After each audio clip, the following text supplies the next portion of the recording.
Hello everyone, how to Tuts back with another new video, and in this video I'll guide you how to print your form on Google Forms. So I created this form simply and I want to print this form. So how can you do this? So before doing this you have to check how it looks like. So you can say you can check it.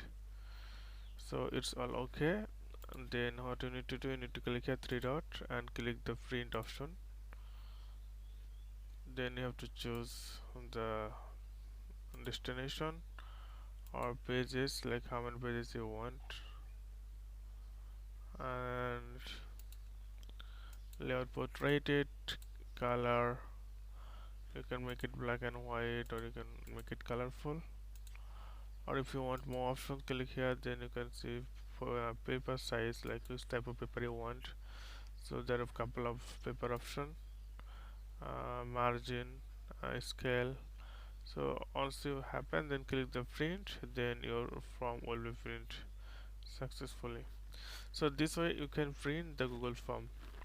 So okay friend, today's no more, and see you in the next video.